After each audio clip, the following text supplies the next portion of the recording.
This week was a particularly hard one for our community. We've lost a beloved member of our community, the Jewish people, Daniel Strauss, of blessed memory. Daniel ben Moshe passed away shockingly, suddenly, and was buried this week. The family is still in Shiva, and our thoughts and our prayers and our hopes for comfort go out to his beloved wife, Leah, and his beloved son, Shaya. And I think it behooves me just to share my personal thoughts about Daniel. Some of this was said at the funeral, but it's worth hearing again, especially considering the Torah portion of the week.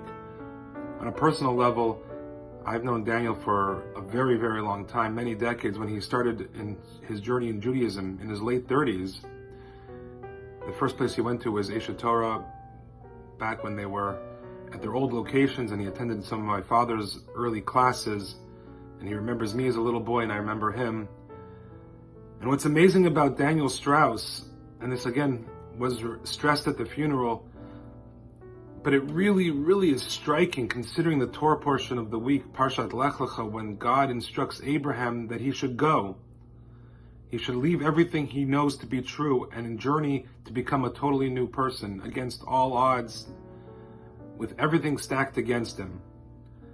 And this is really typifies and it personifies the journey of Daniel Strauss. Daniel was a police officer, a proud police officer, a very good one, for many, many years. Very hostile environment. As he said many times, he had to undergo many challenges to keep strong to his Judaism.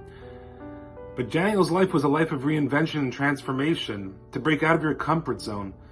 The Sfat Emet, the great Hasidic master, says that the Almighty is telling Abraham, just go. And every person hears a call in their lifetime, he says, to just go.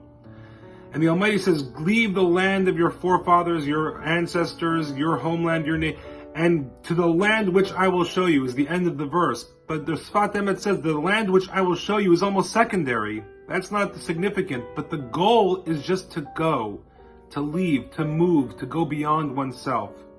And Daniel went on a journey a few times in his life, and he did not know where he would end up.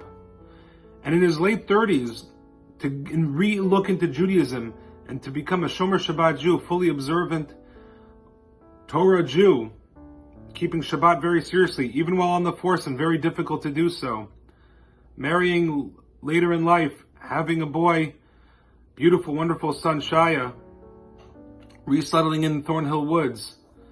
These were all classical acts of Abraham, reinvention, transformation, not knowing where you're going to end up, but knowing that you have to do this because it's the right thing to do. It's the call of God in your ears.